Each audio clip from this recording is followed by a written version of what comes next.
सत साहब भैया जय बंदी चुड़की लोड को नहीं और कि भैया मैंने एक दिन सपने में देखा कि परमात्मा कहीं सात संगति में है, 2-3 भगत हैं और वहाँ पे बेड भी लगी है। तो परमात्मा जमीन में है नीचे। परमात्मा उनको कोई दूर से गोली जैसे लग रहा है, उनके लिए जैसे गोली कोई दूर से मार रहा है परमात्मा को, और परमात्मा तड़प रहे हैं। और परमात्मा के शरीर पे घाव बहुत सारे घाव है परमात्मा के शरीर पे। हर एक घाव में से चमक निकल रही है परमात्मा के, और परमात्मा तड़प रहे हैं भैया। तो जब मैं परमात्मा को तड़पते हुए देखी तब भैया मैं परमात्मा को ऊपर जैसे परमात्मा को बचाने के माध्यम से परमात्मा के पास चली गई। तो जब परमात्मा को और रोने लगी कि परमात्मा क्या हो गया, परमात्मा को क्या हो गया, परमात्मा को क्या हो गया, तब भैया जब नीचे सिर किया मैंने, ऊपर सिर उठाया तो वहाँ पे शिव और पार्वती थे। जब शिव और पार्वती को हम देखे भैया तो हम उनसे सत साहिब बोले। हम ना उनको प्रणाम किए, ना कुछ बोले कि ये भगवान है, कुछ ना हमारे अंदर भाव आया।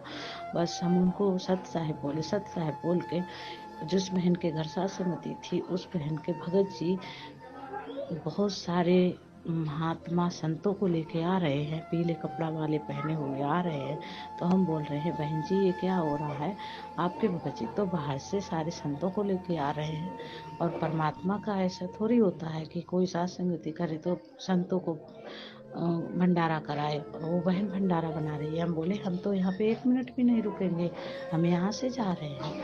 आपके भगत जी तो बहुत सारे संतों को लेके आ रहे हैं, हम तो जा रहे हैं यहाँ से, हम नहीं रुकेंगे भैया। फिर इसी समय हमारी आँख खुल गई, हमारी समझ में नहीं आया भैया कि ये हम क्या देखे हैं। जय हो बंदी छोड़ की लोड कोनी और की सत साहिब भैया जी। जय बंदी छोड़ की लोड को नहीं और की सत्साई बहन जी। देखो दास कोई सपने बताने का कोई एक्सपर्ट नहीं है। ये तो देखो सौपन तो सबको आते हैं बहन जी। जिसकी जैसी श्रद्धा होती है गुरु जी के प्रति वैसे उसको सौपन आ जाते हैं। बहुत सारी आत्माओं को परमात्मा सौपन के माध्यम से हिम्मत भी देता है, क्योंकि रात्रि में जब हमें सौपन आता है परमात्मा का और सुबह जब हमारी आंखें खुलती हैं तो एक असीम आनंद की अनुभूति होती है कि आज परमात्मा ने दर्शन दिए। फिर हम थोड़ा जोर लगाते हैं सोचने के लिए कि परमात्मा ने क्या क्या कहा होगा, क्या क्या कहा था। तो जितना हमें याद आता है उसके ऊपर हम 10-15 मिनट तक हम चिंतन करते हैं। आत्मा को एक शांति मिलती है, संतोष मिलता है। तो मालिक कहते हैं ना, सौपन में बहराई कहे जय कोई कहिए राम, उसके पक्की पावड़ी मेरे तन को चाम। तो सौपन में भी हमारी भक्ति बनती है। सौपन में भी भगवान ने दर्शन दिए हैं तो भी हमारे जो है पुण्य बनते हैं बहन जी, क्योंकि परमात्मा तो शब्द स्वरूप ही हैं। उनका आप और हमारे जैसा हाड़मास का शरीर तो है नहीं।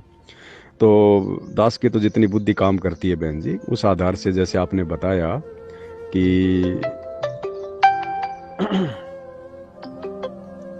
परमात्मा जो है सौपन में किसी सात संगति में आए थे और आपने देखा कि वहाँ पर परमात्मा के शरीर पे गोलियां गोलियां लगी हुई हैं, उनमें से चमक निकल रही है। परमात्मा जो है नीचे लेटे हुए थे। देखो बहन क्या है कि हर चीज़ का एक संकेत होता है। परमात्मा संकेत के माध्यम से ही बताएगा, खुल के नहीं बता सकता। परमात्मा काल के साथ एग्रीमेंट है, और उन संकेतों को समझने के लिए परमात्मा ने तत्व ज्ञान दिया है, हमारे को मानव जन्म दिया है, अन्य जीवों से ज्यादा हमारे को ये बुद्धि दी है। तो उसका मतलब यही हो सकता है बहन जी कि हमने ये विचार करना चाहिए। आज 30 साल हो गई परमात्मा को ज्ञान देते हुए, थोड़ा समय नहीं होता है। हर प्रकार से उन्होंने हमें समझा दिया। देखो भगवान जेल में बैठे हुए हैं आज, और अब जेल में क्यों बैठे हैं गुरुजी? गुरुजी ने ना कोई मर्डर किया, ना कोई चोरी करी। वो तो भगवान है, परमात्मा है, वो तो लोगों को सुधारने आते हैं, खुद थोड़ी अमल किया ऐसे कोई गंदे काम करते हैं भगवान। परमात्मा आप और हमारे लिए बैठे, हमारे लिए संघर्ष कर रहे हैं, हमारे लिए इतना प्रयत्न कर रहे हैं। लोगों की गालियां खा रहे हैं, गुंडा कहलवा रहे, भूंडा कहलवा रहे। अब प्रशासन क्या क्या करता होगा, क्या क्या किया होगा, आप और हम सोच सकते हैं बहन जी। क्योंकि काल तो नफरत करेगा ना इस भगवान से, और दुनिया तो काल प्रेरित है। प्रशासन, राजा, जज, ये तो सब ये तो काल प्रेरित है। तो परमात्मा जो अकल्पनीय संघर्ष और यातनाएं, पीड़ाएं हमारे लिए सहन कर रहे हैं, परमात्मा दिखा रहे हैं कि भाई ये जो तुम्हारे ऊपर जो पीड़ा आती है ना, जो तुम्हारे ऊपर जो परेशानियां आती हैं, ये परेशानियां परमात्मा अपने ऊपर लेता है बहन जी। नहीं तो हम इस काल के लोक में ये भक्ति नहीं कर सकते, हम ये मंत्र जाप कर ही नहीं सकते, एक मंत्र भी हमारे शब्द से निकल ही नहीं सकता। हम बैठ के सत्संग 5 मिनट भी नहीं सुन सकते, 5 मिनट भी। ये दुनिया देख लो बाकी, भरी पड़ी है। अगर 2 मिनट भी कोई गुरुजी का अगर सत्संग अगर सुनता हो तो 1% को छोड़ के अगर 2 मिनट भी अगर कोई गुरुजी का नाम लेना भी अगर पसंद करता हो तो फिर सत्संग सुनना तो बहुत दूर की बात है, उनका भगत बनना तो बहुत दूर की बात है। भगत बन के मर्यादा निभाना, ये मंत्र जाप करना, ये बहुत दूर की बात है। ये मंत्र तो काल ने ब्रह्मा विष्णु महेश को नहीं जपने दिए, अंदर आके उनके प्रेरणा कर दी कि ये झूठ बोलता है, तो उनको भक्ति से हटा दिया। फिर आप और हम तो ब्रह्मा विष्णु महेश के आगे है कौन से खेत की मूली जो हम भक्ति कर लेंगे यहाँ, और वो भी इस काललोक में। ये तो स्वर्ग से भी गंदी जगह है। यहाँ तो वैसे दुख परेशानियां तकलीफ है, चलो स्वर्ग में थोड़ा बहुत कोई सुख शांति तो होगी, यहाँ तो वैसे ही हम लोग अपने कर्म का जो है वो दंड भोग रहे हैं। तो परमात्मा हमें ये दिखा रहे हैं कि बच्चों तुम ये कोई सामान्य घटना है ना समझो। अगर तुम्हें ये नाम लेने के बाद में थोड़े बहुत ये सुख वगैरह हो रहे हैं, फायदे हो रहे हैं, तो इन फायदों को सुखों को देख के भक्ति मत भूल जाना, भक्ति में गफलत करना शुरू मत कर देना, कहीं तुम काल के चक्कर में ना जाना। ये तुम्हारी तकलीफ परेशानियां मैं अपने सीने पे झेल रहा हूं, तुम लोगों से भक्ति करवाने के लिए तुम्हारे पाप कर्म मैंने अपने ऊपर ले रखे हैं। परमात्मा हमें ये दिखा रहे हैं, समझा रहे हैं जेल में बैठ के कि तुम्हारे पाप कर्म भक्ति करवाने के लिए मैंने अपने ऊपर ले लिए, नहीं तो तुम भक्ति नहीं कर सकते यहाँ पे। अब तुमने इन बातों पे विचार करके अपना तन मन धन परमात्मा के चरणों में लगा देना है, समर्पित हो जाना मन कर्म वचन से। भक्ति में गफलत नहीं करनी है। सबसे पहला काम अपने गुरुजी की भक्ति को और सेवाओं को देना है। तो ये परमात्मा हमें दिखाते हैं बहन जी। मालिक पे कोई कर्म लागू नहीं है कि भगवान पे कोई वो कर्म लागू होता है और भगवान वो कर्म की जेल काट रहा है, नहीं, कर्म तो हम जीवों पे लागू होता है बहन जी। यहाँ तो जानवरों पे लागू नहीं है कर्म। देखो, आप किसी को अगर चक्कू से या गोली से मार दोगी तो आपके ऊपर मुकदमा चलेगा, आपको जेल में डाल दिया जाएगा, आपका रिमांड भी हो जाएगा।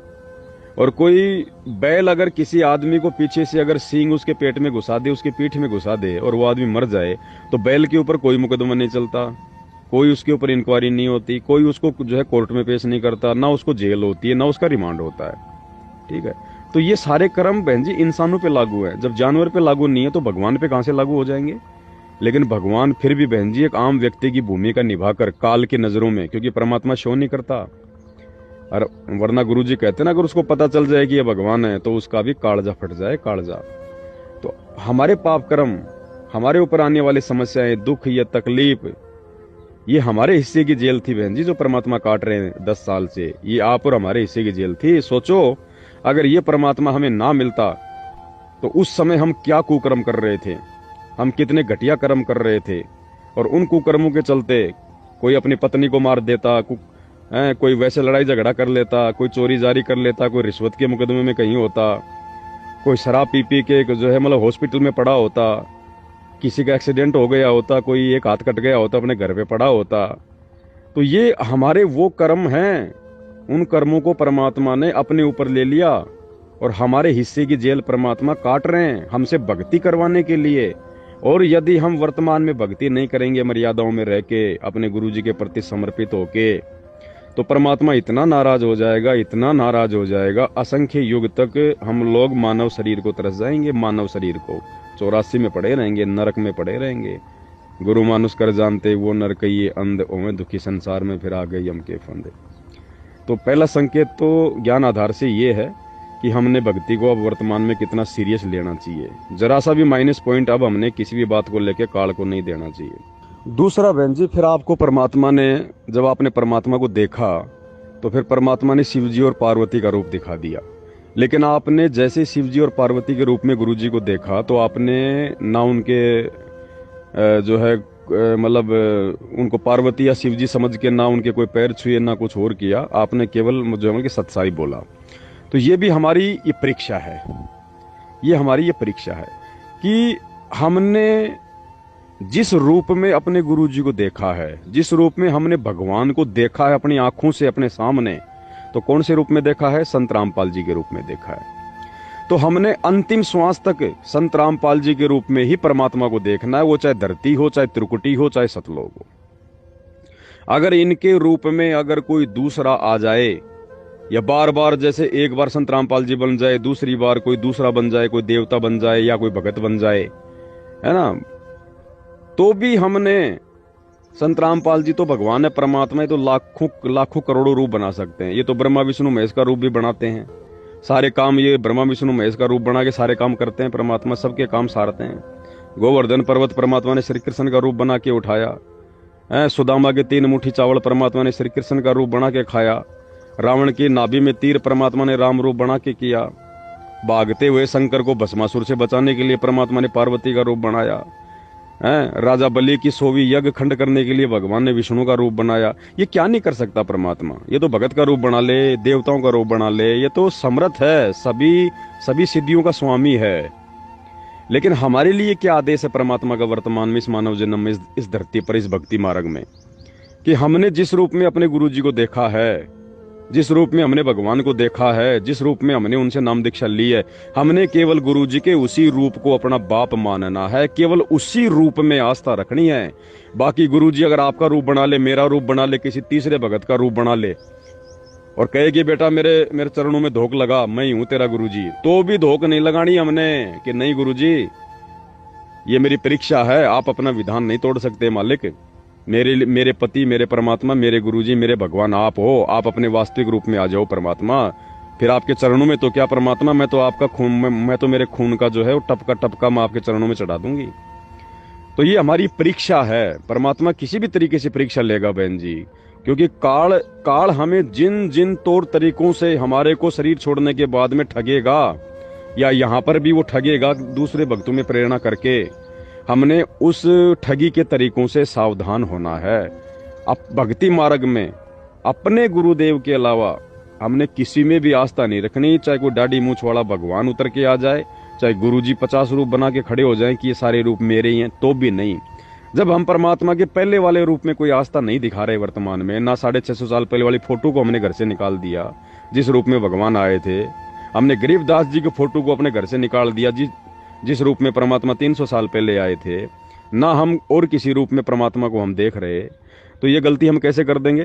तो परमात्मा हमारे को दृढ़ करते हैं, मालिक हमारी हल्की हल्की जो है वो परीक्षा लेते हैं कि मेरे बच्चे अभी, क्योंकि देखो बहन जी हम लोग क्या है ना, हम लोग स्थूल रूप में तो हम समझ गए, क्योंकि साथ संगति से हम जुड़ गए, हमें पता चल गया कि दाढ़ी मूंछ वाली फोटो को हमने नहीं पूजना, केवल अपने गुरुजी को ही पूजना है। तो इस शरीर में तो हमें काल मतलब ठग नहीं पाएगा। अब आन उपासना करवा के, किसी और में आस्था करवा के, अब उसने सौपन में भाई ऐसा क्यों हुआ? क्योंकि सौपन का मतलब होता है, सौपन में हमारा स्थूल शरीर काम नहीं करता, स्थूल शरीर तो बेहोश होकर पड़ा रहता है। परमात्मा कहते हैं सौपन में आत्मा जो है मतलब कि ये अष्टकमल दल में चली जाती है, और वहां पे हमारा मतलब कि सूक्ष्म शरीर होता है।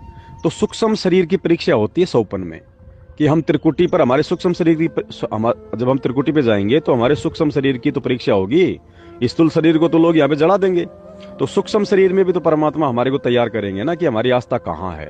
तो सौपन के माध्यम से परमात्मा इस प्रकार से हमारी परीक्षा लेते हैं। तो आपके ऊपर दया परमात्मा की कि आपकी बिल्कुल भी आस्था नहीं बनी 1% भी, और आपने खाली उनको सत्साई भी किया। तो सत्साई तो हम सबको कर सकते हैं, चाहे ब्रह्मा विष्णु महेश हो, चाहे कोई देव हो, चाहे महादेव हो, उसमें कोई दिक्कत नहीं। तीसरा, फिर आप जिस सात संगति में आप गई हुई थी, वहां पे आपने देखा कि जिनके यहाँ सात संगति थी उनके भगत जी और लोगों को बुला के ले आए जिनका सात संगति में कोई मतलब ही नहीं। क्योंकि दास तो बार बार ये कहता है कि सात संगति में केवल अपने भगत भाई बहनों को इन्वाइट करो, जिन्होंने संकल्प ले रखा है, जिन्होंने नाम ले रखा है। वो अपने रिश्तेदारों को भी ना बुलाओ सात संगति में, क्योंकि रिश्तेदार समझ नहीं पाएंगे। सात संगति का तो इतनी ऊंची लेवल का ज्ञान है, जब हमारे खुद के भगत भाई बहन नहीं समझ पा रहे 90% जो मैनेजमेंट के पीछे हैं, तो जगत वाले बेचारे क्या समझेंगे सात संगति की बातों को? ये तो देव देवताओं की समझ में नहीं आ सकती ये बातें, जो परमात्मा ने आप और हम पे जो ये दया बख्शी है।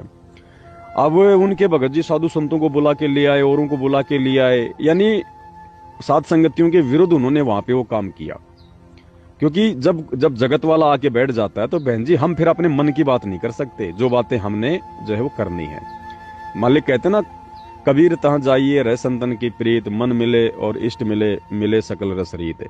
तो सात संगति में अगर कोई ऐसा व्यक्ति आ जाता है जो हमारे विचारों से अपरिचित है, उसकी मर्यादाएं हमारी मर्यादाओं के खिलाफ हैं, तो फिर हम भाई बहन खुल के बात नहीं कर पाते। तो ये सात संगतियों के नियमों के ये विरुद्ध है।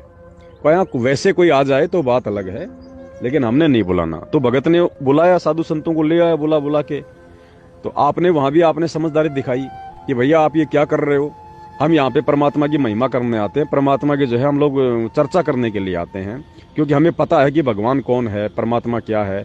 अब ये जगत वाले जानेंगे नहीं, ये फालतू की बातें करेंगे, हम इनको समझाने का प्रयास करेंगे तो ये 4 सवाल करेंगे।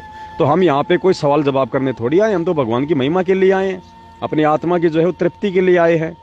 तो वहाँ भी आपने समझदारी दिखाई कि जरा सा भी साध संगतियों में अगर मर्यादा विरुद्ध काम दिखाई दे तो हमारी किसी भगत से कोई यारी दोस्ती रिश्तेदारी नहीं है। ऐसा नहीं है कि भाई वो उस भगत के घर पे साध संगति है तो बस वो तो बिल्कुल हमने तो उसकी हर बात माननी है। नहीं, अगर वो 1% भी मर्यादा विरुद्ध काम करेगा उसी समय हाथ जोड़ लो कि भैया कोई रिश्तेदारी नहीं है। और भक्ति मार्ग में तो रिश्तेदार भी हो, और रिश्तेदार भी अगर कोई उल्टा काम करेगा तो हमारा कुछ नहीं लगता भाई। तो ये भी आपने बहुत सावधानी दिखाई, क्योंकि बहन जी भक्ति मार्ग में यारी दोस्ती जोड़ना भी काल का बहुत बड़ा जाल है। क्योंकि एक बार हम किसी यारी दोस्ती रिश्तेदारी अगर जोड़ लेंगे तो फिर हम उसके दबाव में आना शुरू हो जाएंगे, हम उसकी हर बातों का समर्थन करना शुरू कर देंगे।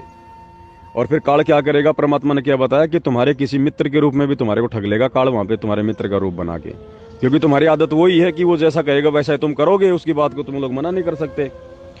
तो फिर काल तो फिर वही चाल चलेगा ना। काल तो हमेशा जीव की कमजोर नस को पकड़ेगा, तो काल उस कमजोर नस को पकड़ लेगा और उस मित्र का या उस सहेली का रूप बना के और वो त्रिकुटी पे ठग लेगा। तो आपने बहुत अच्छी समझदारी दिखाई, परमात्मा की दया है, और अधिक बुद्धि मालिक दे हमें, इसके लिए हम गुरुदेव भगवान से प्रार्थना करते रहें। बहन जी, बंदी छोड़ सतगुरु रामपाल जी भगवान की जय हो।